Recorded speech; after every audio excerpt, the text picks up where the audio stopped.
You hear me talk about nordvpn.com/fightful a lot. It's because I use it every single day. You can listen or watch your favorite shows abroad, whether you're in the States like me and you want to watch shows from the UK or Australia, or you're just traveling and you want access to your local things. You can shield your data from snoops and criminals. You can safely listen to your shows, stream shows, browse in complete privacy by shielding your IP address. You can change your virtual location with just one click. Protect yourself on public Wi-Fi. You know that can be dangerous. People can get access to all of your stuff. Secure all the devices that you own. It's available on all major operating systems, and you can connect up to 6 devices separately with one subscription. 30-day money-back guarantee, 4 months free added on top of that deal. NordVPN.com/Fightful with 3 great tiers for you to enjoy. What's up, you guys? Sean Ross Sapp, Fightful, here with 2K's Bryan Williams. Welcome back, Bryan. It's good to be back, and let me just say, I know that I've made it when I'm standing here next to SRS. Please, it is so good to have you at this event, and honestly, I'm a big fan of your work. So I'm busting right now. Well, I'm excited. I mean, any event that allows me to beat Denise Salcedo repeatedly at anything. And I saw that. Yeah. I saw that. He's a witness. I was a witness. I did see that. He saw it. 3 manhandle slams in a row. Clean pin. She didn't even know what to do. She put the controller down. She was so frustrated. But you know what? It's just because I'm better than her, and that's a sad reality of it. It's not that sad. I think it's a pretty good reality. It's a good reality to be in. Yeah. Well, you're back. How are you feeling being back with 2K? I mean, people were very excited when word got out that you were coming back. Yeah, which is funny. I don't know how that word got out because I honestly never said anything publicly. But yes, I am back, and you know, I'm the happiest that I've been professionally in a very long time. You know, the last game that I was a part of was WWE 2K19 with AJ Styles on the cover. And I worked on that game from our previous developer, 2K's. So at that time, the last thing I did in the franchise was I did Ricochet's moveset. Big fan of Ricochet, been watching him since PWG days. So I thought that was it for me. Fast forward a couple years, you know, I get a text from one Mr. Lionel Jenks asking if I'd like to come back. And it couldn't have come at the better time. And I love this franchise. I spent my entire career working on this, and I'm just so happy to be back to contributing to a franchise, a promotion that I love. Well, the people are happy to see you back. There's a lot of exciting additions to this game. The big one is War Games. Everybody's talking about War Games. Finally, they can play it. What all went into making something like that a reality? Because it had to be a huge undertaking. Oh, it was a huge undertaking. And again, you know, Triple H, he brought back War Games. What was it? NXT 2017? Yeah. And obviously, as you can imagine, the fans, when they saw that, they're knocking on the, hey, 2K, when are we going to get this in the franchise? When are we going to get War Games? So I know for a fact that we had been trying to get it in years prior. But timing is everything, right? And the success of 2K22, that immense rebound from the previous game, set the franchise, set us on the right course to make the War Games into a reality.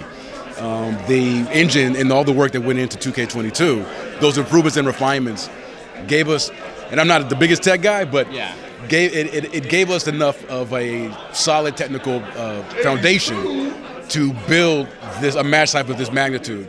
Being able to have 2 rings side by side within an arena environment was not possible with the previous tech that we had. So it was a success of 2K22, which led us here and led us to finally being able to implement War Games, which was perfect because it just so happened that War Games was introduced to the main roster at this past Survivor Series. So, and we have that arena in the game as well. So I remember back when Elimination Chamber was introduced in video games, I was like, oh my gosh, this revolutionizes my gameplay experience because it's just a completely different layer that nobody had seen. We had seen cage matches, but not one like that. Now we've never seen a side-by-side ring, maybe in any wrestling game ever? Maybe one or two? Maybe one or two. Definitely not in our franchise. Sure. And I will say I'd be remiss. I think M. Dickey might have done it for his Wrestle Empire.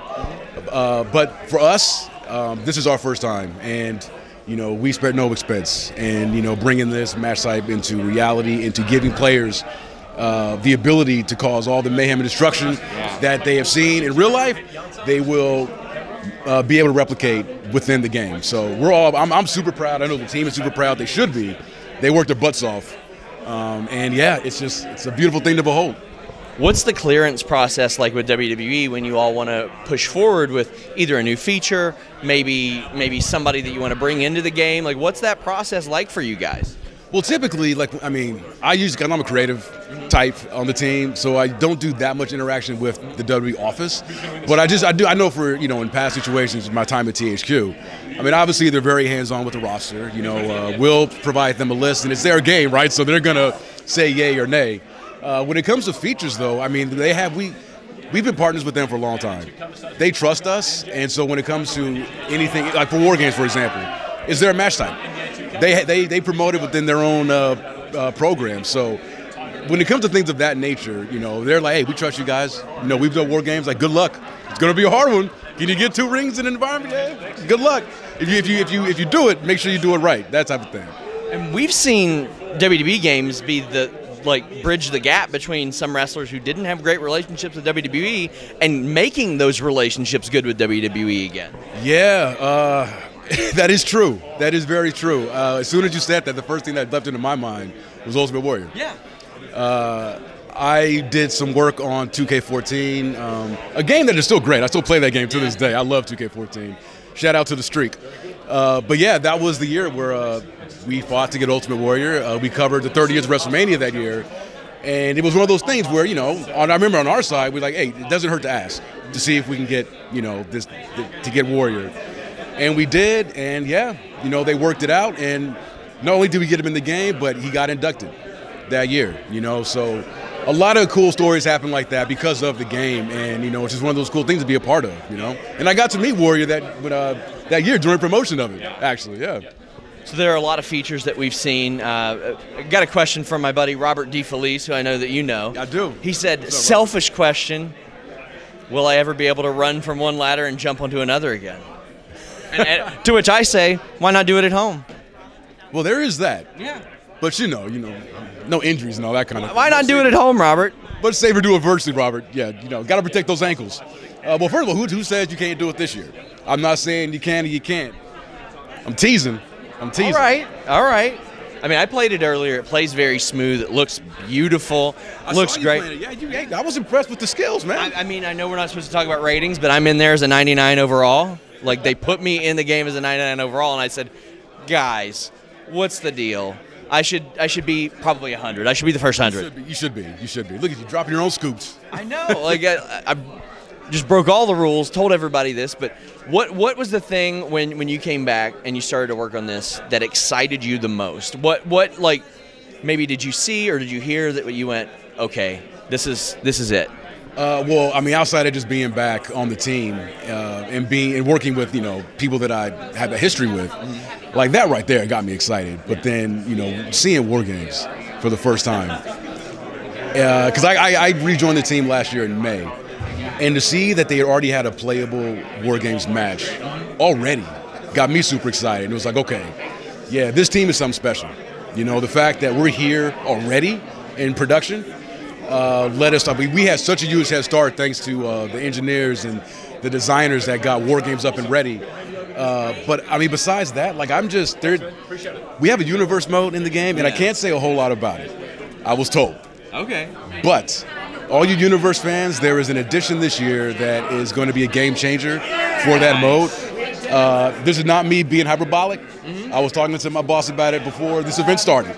It is, I think, going to be a sleeper, low-key, huge feature for 2K23. Awesome. So, yeah, for all you universe fans, and I'm one of them. Our audience is a big universe, yep. and plus the GM mode that came back last year. People are excited about that. I'm excited about War Games. When the Elimination Chamber match was introduced, I used to do makeshift War Games with the tag team thing when they would do 3-on-3, which I loved as well. But exciting stuff. WWE 2K, Bryan Williams, my friend, thank you so much. I'm so honored to be speaking with you right now. This guy. Until next time, we're out.